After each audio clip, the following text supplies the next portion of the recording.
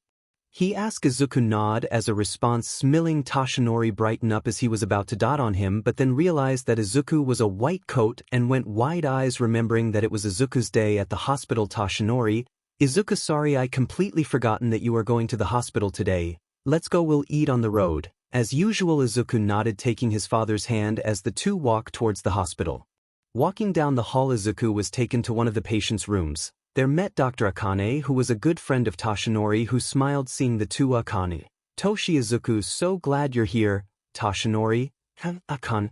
Izuku, could you please heal this one? Points at the patient's lying on the bed. He got shot. We already removed the bullet. We just need a quick healing so he wouldn't die from BLD lost. Izuku understood as he let go of his father's hand to go heal the patients while he was doing this. Toshinori and Akane chatted in the other room. Akane, I saw you two on TV. You two were amazing. Toshinori, yeah. Akane, I can tell you're not happy about it. Toshinori, of course I am. My son was fighting a villain. He could have been hurt. Akane, why are you worried about that? You know your son is much more powerful than you. Toshinori, sigh, I know, but what if villains began to target him? Akane, well, he has you, and besides, look at him, he's an amazing kid. Toshinori, you're right, but still. Akane, stop that, you're way overprotective. I'm sure no matter what happens to him, he's going to be fine. Akane went back to his patients with Izuku helping him out, and Toshinori watched this and smiled. At noon, Izuku was left alone with Nomiuri helping him out with watering the flowers and vegetables growing in Izuku's backyard. Since All Might had an unexpected mission, Nomiuri volunteered on watching him while he's gone. Now both sat down by the living garden drinking juice and eating some snacks. Nomiuri, man, these cookies are the best. Can't believe Toshi made them. Then she looked at Izuku, who was also enjoying his snack. She smiled while patting his head, thinking how much Izuku has grown over the past years. Remembering how they found him inside the laboratory made her wonder what would happen to Izuku if they didn't rescue him. Izuku noticed her sadness, seeing as the shadow figure behind her became blue. Izuku, sad. She couldn't hear what he was saying, so she asked what it was, but Izuku just shook his head. Nomiuri, okay then. Come on, let's go inside, it's hot out here. She got up and grabbed Izuku's hand, to which he took, and they both went inside. The next day Izuku was with 𝐻𝐻𝐻𝐿 playing chess while Izuku was answering some tests 𝐻𝐻𝐻𝐿 gave him at the same time, but surprisingly 𝐻𝐻𝐻𝐿 was losing even though Izuku had his head stacked on the test. His hand moved like it has a mind of its own, and with one final move Izuku won and finished his test at the same time. As always, 𝐻𝐻𝐻𝐿 was delighted. Ever since he and Izuku started playing chess together, 𝐻𝐻𝐻𝐿 would rarely win on match against him, and what's surprising is that Izuku has a higher IQ than him. 𝐻𝐻𝐻𝐿, who was known as the world's most intelligent creature, was easy beaten by a child. How ironic. 𝐻𝐻𝐻𝐿, you never cease to amaze me. Izuku, again a perfect score, and with 40 minutes to spare, that's a new record. Izuku nodded, now drinking some tea made by 𝐴𝐻𝐻 herself. Gave it a rest. 𝐻𝐻𝐻𝐿, Izuku just came from the hospital, let him relaxed. 𝐻𝐻𝐻𝐿, of course. Izuku, why don't you go sit at the couch over there? Nodding, he did as told and went over to sit down on the couch reading a book that was lying on the table. Dear, how was your trip at the hospital? She said, sitting down beside him. Izuku, good. He spoke quietly, to which 𝐻𝐻𝐻 smiled at him. She thought if she would ask him some questions and talk to him, maybe then he would actually speak a full sentences, at least that she hoped for. 𝐻𝐻𝐻, it's nice to hear that you're enjoying your time volunteering to help patients at the hospital. Have made some friends? She asked. He slightly nodded. Really? That's amazing. What their name, dear? She was happy Izuku found a friend. But then Izuku pointed at the three by the window. Birdie. The old lady sighed, a bit disappointed but happy Izuku made a friend even if it's not human. Moments later 𝐻𝐻𝐻𝐿 joined them in the couch. 𝐻𝐻𝐻𝐻, so Izuku, are you going to join the battle examination? He asked, which Izuku replied with a nodded. 𝐻𝐻𝐻𝐿, splendid. Are you? Oh dear. 𝐻𝐻𝐻𝐻, but keep this a secret to your father so he wouldn't freak out. Yes, is a bit of a 𝐻𝐻𝐻𝐿, possessive, overprotective, doting dad. Yes. Both sigh, remembering how 𝗧𝗟𝗡 would reach when 6 years old. Izuku got a small paper cut on his finger, and 𝗧𝗟𝗡 was like a crazy person running around for nothing, finding all sorts of treatment for Izuku's very small cut. On the other hand, the two were excited. They can't wait to see Izuku's capabilities, not just in the written but also in the battlefield exam. Oh, what fun it would be. They just hoped that 𝗧𝗟𝗡 wouldn't find out about before the exam what he's wearing. Third-person POV. Currently All Might is being caned on the chair inside the observing room. The other hero teachers of UA all tried their best to guard him, because apparently his son Izuku is in the other room with 𝐻𝐻𝐻𝐿 taking the entrance exam. Aizawa, All Might, well, you calm down, well, you. The poor man has been trying to get his comrade to quiet down for the past 10 minutes, even though the other heroes gave up on him and just put on some headphones to drown the noise down. All Might, calm down. You want me to calm down when my precious angel son is with that devil? At that point the poor man gave up and joined his college in the corner. Just a moments later 𝐻𝐻𝐻𝐿 came back in the observing room by himself. All Might was about to ask where Izuku is, but sadly, an iron mask covered his mouth to shut him up. 𝐻𝐻𝐻𝐿, thank goodness I had this prepared. Aizawa, why didn't you use it from the start? 𝐻𝐻𝐻𝐿, because your suffering brings me entertainment, everyone. Hisashi, open door. What's going on? 𝐻𝐻𝐻𝐿, nothing in particular. Have the examiners are all in their respective battle area. Hisashi, they just prepared. 𝐻𝐻𝐻𝐿, excellent. Now on to the next step. All Might, prepare to witness your son in the battlefield, he said with a sinister smirk, sending shivers down everyone's spine. Meanwhile, All Might was in horror, letting out a loud scream of terror that puts Hisashi's quirk in shame even when his mouth is covered. With Izuku in the middle of ground beta B on top of the building, our young protagonist stood there with his sniper intact, shooting at every robot he spotted unknown by the other examiners. Now he's jumping in another building. Using his quirk, he controlled the wind to save a girl with black hair who was trapped in the pile of roble, then proceeded to destroy more robots above. He continued to do this in silence, saving then destroying without breaking a sweat. He effortlessly did so. There are times he saved other examiners in the shadows like a ninja, and then he would disappear in another building. With the others in the observing room, all the UA staff had their mouth drop watching the little bean amazingly wiping out robots and saving others like a certified assassin. All Might was proud beyond proud as he became emotional. Vlad King, who trained that child? Nemuri, nobody did. Hisashi, the little listener, is a literal genius. He can copy anything just by reading or watching other people. 𝐻𝐻𝐻𝐿, it was great idea giving him a tour in the military camp and showing him my collection of height-class weapons. All Might, you did what? 𝐻𝐻𝐻𝐿, oh my, it seems like the mask is broken. Not to worry, I made another one, he said, holding a remote out of nowhere, then pressing the buttons, shutting him up once again. Meanwhile, a certain number 2 hero was also observing our little bean with eyes full of jealousy and anger. Lunch rush, All Might's son sure is talented. Power loader, is it me or is that a snipe? They all turned to 𝐻𝐻𝐻𝐿 looking for some answers. 𝐻𝐻𝐻𝐿, oh my, I didn't give him any weapons, even I don't know where he gets them. It was obvious he knew something, but they decided to keep quiet for the sake of their sanity. Hound dog, this is the first time I saw All Might's son. But 𝐻𝐻𝐻𝐿, why did you put an elementary student in UA? He's still a kid, I get that he is a prodigy, but isn't he too young? 𝐻𝐻𝐻𝐿 along with Nomiuri and Hizashi all look at each other before laughing. All Might was making an even more muffled scream, trying to get free to rip open the naive hero's head. Hound Dog was confused why they were suddenly reacting like that. Hound Dog, did I say something funny? Hizashi, ha. 𝐻𝐻𝐻𝐿, 𝐀𝐮𝐭𝐡𝐨𝐫, it seems like there was a misunderstanding. Hound Dog, what is? Aizawa, he's actually 14 years old. Hound Dog, wait, what? Nomiuri, yep, Izuku has a baby face so you can hardly tell. Vlad King, guys, should we focus on the other examiners? Ectoplasm, 𝐻𝐻𝐻𝐿, isn't that the police chief's son? He said, pointing at a red-haired purple-eyed boy who just saved a fellow examiner from one of the robots. Snipe, our examiners this year are doing great. They all watch in great expectations as they evaluate every examiner by their level of skill and strength with Izuku. Help. Someone please help me. A girl's foot got injured while destroying one of the robots. She was unable to stand up. Another of the robots was coming her way. She kept calling for help, but the other examiners just ignored her.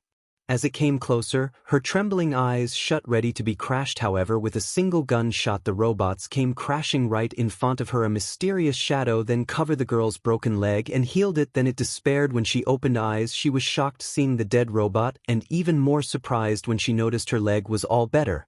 Her head wandered around to find her savior, but sadly she didn't find anyone. The little angel leaped into another building, carefully analyzing the situation under him. He once again brought out his gun and shot another robot that was about to harm a fellow examiner, then proceeded on shooting more robots from above. His jade-colored hair flew with the wind. His shining orbs glow like emerald gems as it observes everything little thing in place. He looked like an absolute guardian angel protecting the people in danger. However, underneath that angelic face is actually ruthless destroyer. Even with just his gun and no quirk involved, it was pretty scary to see an emotionless child mercilessly destroying robots with his big boy gun. Soon he decided to jump down and join the other examiners, but in the shadows, he saw someone approaching and hid himself. It was actually the boy he saved in the sludge villain attack. He was yelling while sending an explosion at the robots that somehow reminded our protagonist about a Pomeranian puppy he visited at the pet cafe. Then he spotted another person. It was a short brown-haired girl with a gravity quirk. Instead of crashing robots, she just made the already broken thing float, then fell with a single touch. And other examiners all did their best to pass. Izuku saw every person fighting and helping each other out, but there were also some who left others be helpless on their own.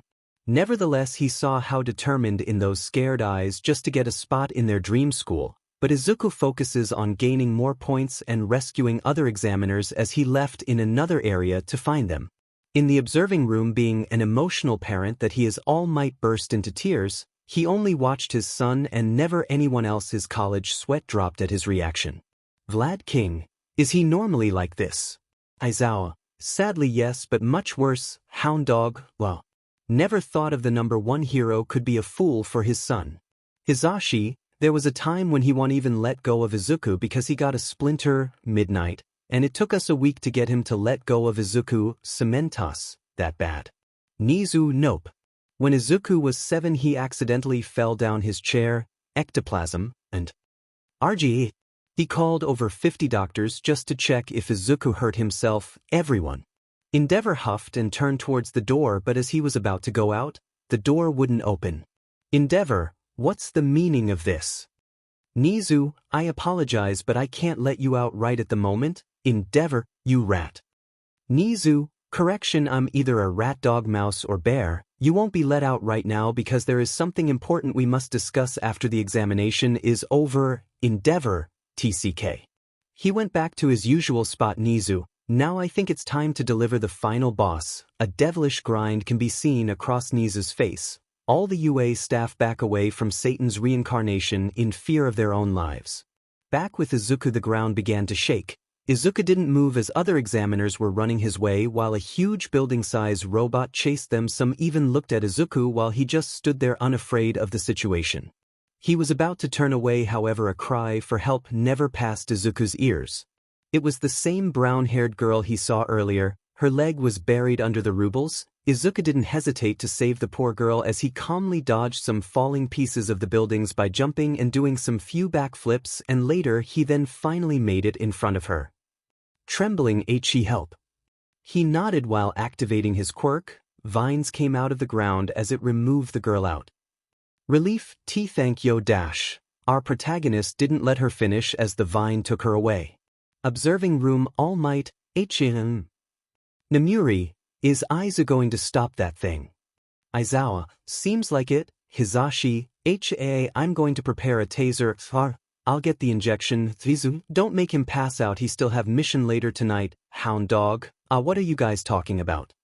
𝐻𝐮𝐴, nothing important, just preparing some things in case All Might wouldn't let go of Izuku once this exam is over. Ectoplasm. Is that really necessary? 𝐵𝐵, you'll find out later. Back with Izuku with a sigh, Izuku held his hands high facing it towards the robot that was a meter away from him. His dead-looking emerald eyes stared at it for a moment before he spoke one word that led to mass distraction. Izuku, fire. Like that, but much bigger. His fire not only destroyed the robot but also the buildings near it. He stopped, making half of the ground beta disappear, leaving only ashes that followed the wind. It was done in an instance where there were many mass distractions, but that didn't concern our angel. It was stunning. Unfortunately, nobody saw his great power well except for the people observing the entire thing. Suddenly he remembered about other examiners that were injured during this exam. His pure golden heart didn't hesitate to release a huge symbol in the sky, raining tiny ball of light, healing everyone's injury in the speed of light, although they didn't notice, since Izuku made sure to make them blind by his shadow before releasing his healing power. Then it disappeared as if it never appeared in the first place. All examiners were stunned to see all their wounds had vanished. Meanwhile, Izuku made hand gestures in front of the CCTV camera to communicate with his family. The observing room, all the staff froze at the sight, and even 𝐿eah had his mouth agape, except for some who were too busy preparing the things that could hold All Might down. Cementos, did All Might's son just destroyed half of the ground beta? He already did. Aizawa, go get Aizawa. I'm already going. I'll go with you, I still need to heal the kids. Snipe, what just happened?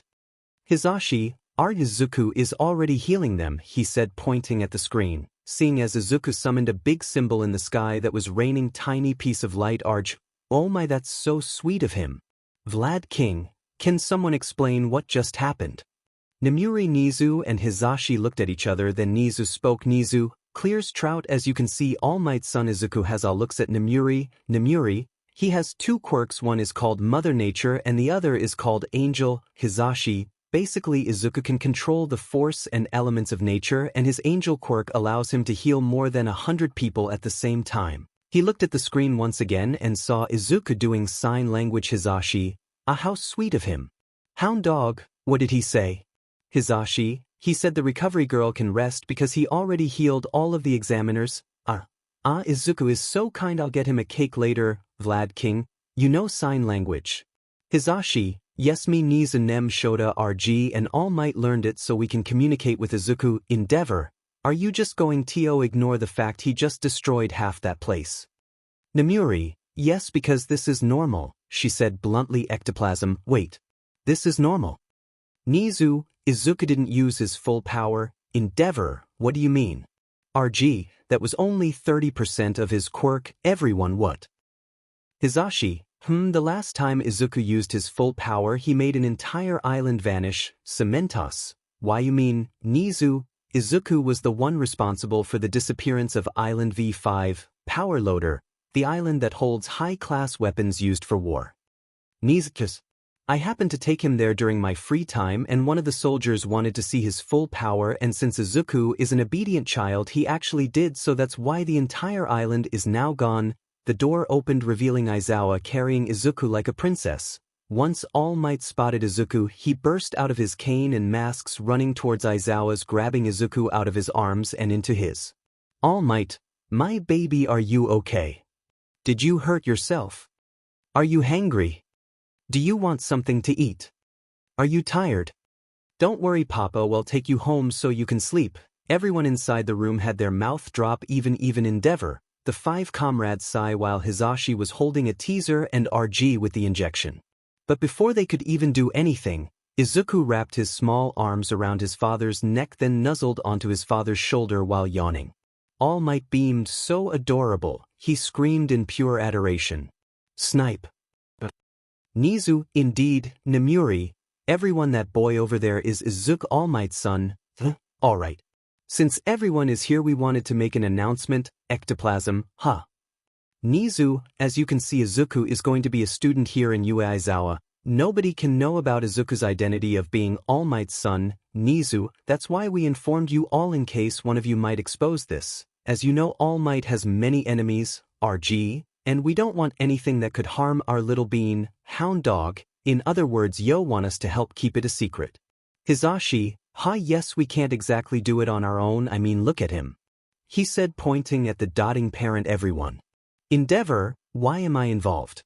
I'm not a staff member, 𝐻𝐿𝐿, so you won't have your son compete against Izuku, he said coldly. That made the number 2 hero flinch. Hisashi, Shota, can you get the canes for me? Aizawa, Sai, already have. Nemuri, did you call the helicopter? Nemuri, they're coming right now.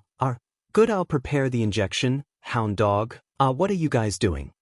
Nemuri, we're going to bring All Might to his mission in Tokyo, she said while getting the canes from Aizawa. 𝐻𝐿𝐿, Izuku, can you teleport over here please? Izuku immediately teleported beside 𝐻𝐿𝐿 and rested his head on 𝐻𝐿𝐿's lap. Before All Might could even speak, he was tased with an electric shock followed by RG injection. Then Nemuri immediately chained and carried the unconscious man out of the room, leaving some of the UA staff speechless. Vlad King, did they just? 𝐬𝐾TOPLASM, what just happened? Aizawa, Sai, let's get Izuku to bed. Walking down the hall of UA High, our little bean made his way towards his assigned classroom. Every student that saw him stared at him like a celebrity. Izuku wore his UA uniform underneath his cat hoodie, all thanks to his doting father, making Izuku's angelic-like face stand out more. Finally he made it to his classroom, but he was standing there listening to the loud noises inside. It just so happens that Aizawa came just in time. Aizawa, Izuku, are you not going inside? Unresponsive Izuku kept quiet, staring at his uncle as if he's trying to tell him that he was waiting for him. Although in Aizawa's thoughts Izuku was just shy because this is the first time he has been in a real school, he sighed while patting Izuku's head. Aizawa, shall we go together? Izuku smiled and nodded in agreement, which made Aizawa smile as well. They both went inside. As soon as the door opened, it became quiet. Aizawa, it took 8 seconds for you all to quiet down, he said while carrying Izuku in one arm. Hey, aren't you that one who saved me during the entrance exam? Said a girl with brown hair. Izuku only glanced at her for a moment before turning his attention back on the floor. Aizawa, grabbed a uniform over there at the table and met me outside. Sensei, what about orientation? Aizawa, there will be no orientation here in UA. Teachers have the freedom to teach however we want. Now then, I expect all of you to get changed in 10 minutes. Aizawa was waiting at the field where Izuku had his head rested on his lap. Aizawa looked somewhat dead inside but also happy on the outside, petting Izuku's hair, watching the little angel sleep. Just then all of Class 1A came looking at the two. Aizawa, you're all 5 minutes late. Sensei, why isn't that boy in his uniform? A blue-haired boy with glasses, said Aizawa. Gently place Izuku's head on the bench. He's a special case. Let's get on with the quirk application test. Aizawa looked at one of his students that Izuku had saved during a villain attack. Aizawa, 𝐻𝐿𝐿𝐿, what was your baseball record in middle school? 𝐻𝐿𝐿𝐿, TC, 72 meters. Aizawa, Throws the baseball at him. I want you to use your quirk while throwing it and don't step out of the circle. 𝐻𝐿𝐴 did so. Once inside the circle he harnessed his strength in his palm and threw the ball with a massive explosion. 𝐻𝐿𝐴 die. A few seconds later 𝐒𝐮𝐴 had the result and showed it to the class. 𝐒𝐮𝐴 256, 65 meters. Wow, we get to use our quirk. This is fun. Unfortunately their excitement died after sensing 𝐒𝐮𝐴's cold gaze. 𝐒𝐮𝐴, you think this is fun? When a villain attacks, do you think it's fun? No, it's not. The world isn't all fun and games. If all of you are here to mess around, then kindly leave my class, he said, venom in his voice that sent shivers down everyone's spine. 𝐒𝐮𝐴, and also the last place will be expelled from this school. Wait, what? That's not fair. 𝐒𝐮𝐴, life isn't fair, so deal with it. Everyone takes turns throwing the ball as far as you can so we can continue with other tests. Hearing this, they all immediately lined up and started throwing the ball. Each of them tried their best. All were determined to stay on their feet. 𝐒𝐮𝐴, okay, last one is. It was Izuku's turn now and the boy just woke up from his nap. 𝐒𝐮𝐴, Izuku, he called out while heading towards him and patted his head. 𝐒𝐮𝐴, it's your turn to do the test. Our little angel nodded while yawning, then teleported himself inside the circle with the ball ready in his hands. Everyone wondered why he wasn't doing anything, so one of them asked 𝐒𝐮𝐴. 𝐒𝐮𝐴, sigh, everyone back away and grab something that could hold you. They were all confused, but they did so anyways. Once they were all now away and preparing, 𝐒𝐮𝐴 nodded at Izuku, to which he returned. As calm as the wind, Izuku casually threw the ball with only 0.3% of his quirk that instantly turned into a massive explosion, putting 𝐻𝐿𝐴's quirk to shame. Everyone held their grip tight, trying not to fly away. Once the situation ended, 𝐒𝐮𝐴 then showed everyone his score. Very 1, 𝐼∞. 𝐒𝐮𝐴, alright, now that's settled, let's get on with the other test. Wait, there's more. 𝐒𝐮𝐴, yes, now everyone prepare yourself. Class 1A had their spirits fired up. The second test was a 50 meters dash. The first to compete was a pink-haired girl and a 4 eyes boy that scored over 7, 4 and 3.8 seconds, followed by the rest that scored above 5 seconds but below 20 seconds.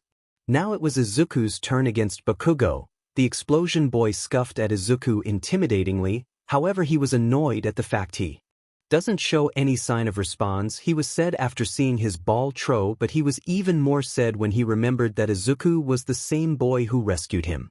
𝐻𝐿𝐴, you're no match to me, so why don't you just give up?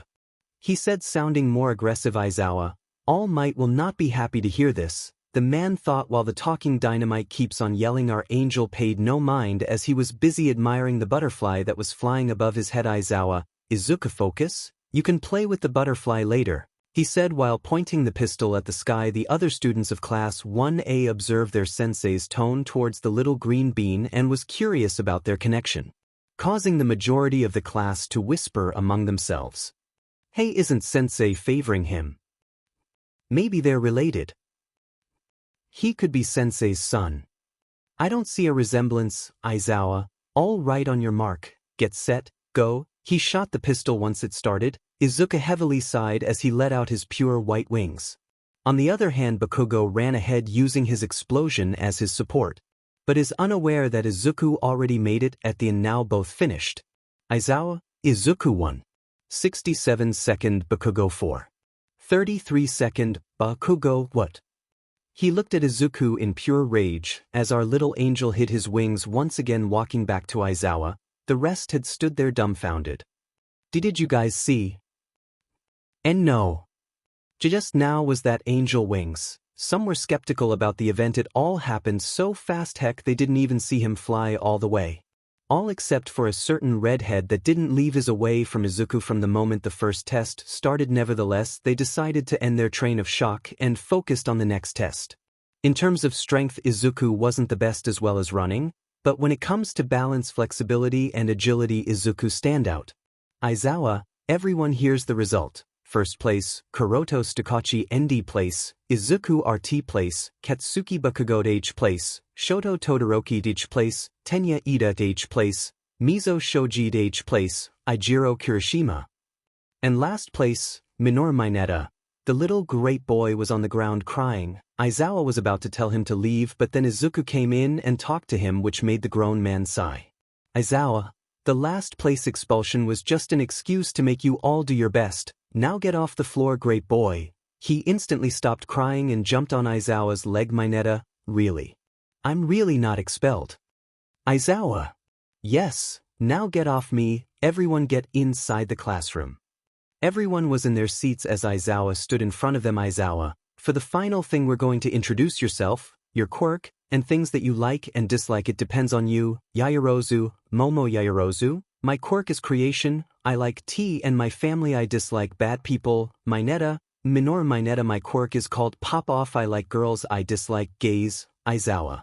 I'm starting to regret not expelling him earlier. He thought Bakugo, Katsuki Bakugo. Quirk explosion.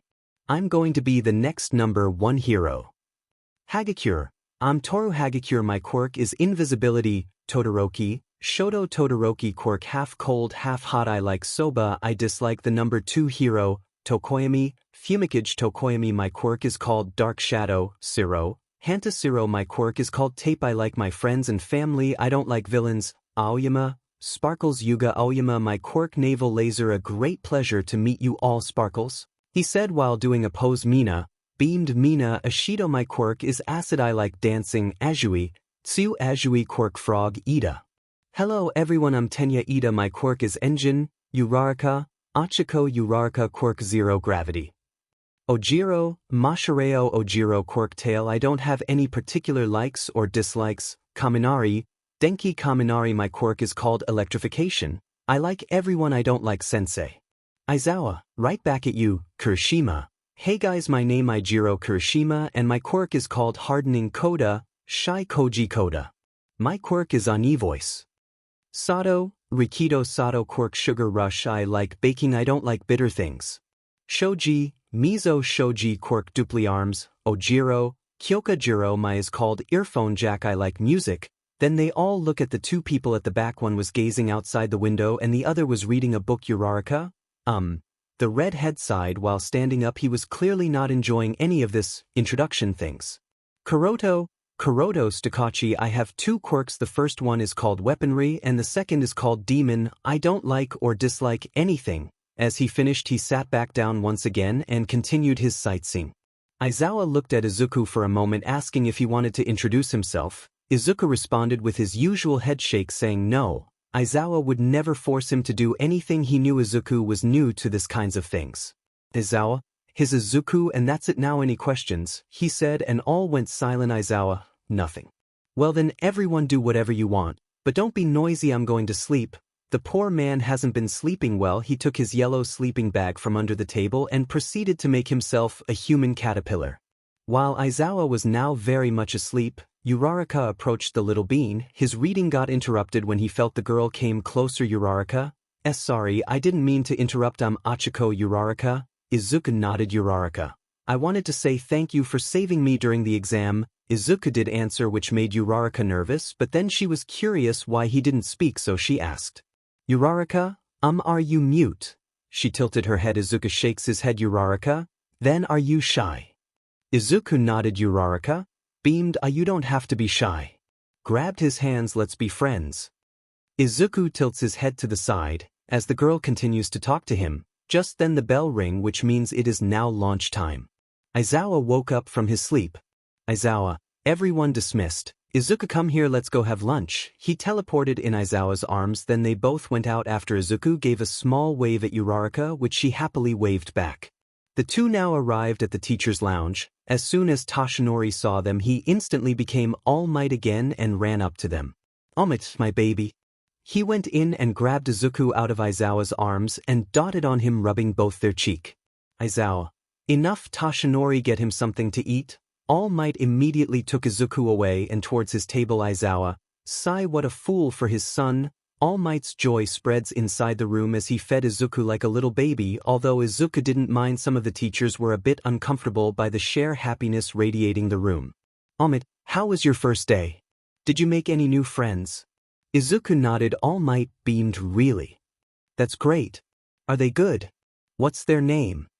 Izuku, munching. Uraraka-san, good. He spoke softly. Three heroes smiled hearing that Izuku made a friend. They watch as All Might continue to ask questions about his son's day. Nomiuri, it's great that Izuku made a friend. Hisashi, the little broccoli is progressing, that's good. Aizawa, not yet though, he's still a bit shy. Hisashi, give it some time, I'm sure Izuku will do just great. Nomiuri, come on guys, let's eat, we still have a few classes to cover up. Aizawa, sigh, right, let's go.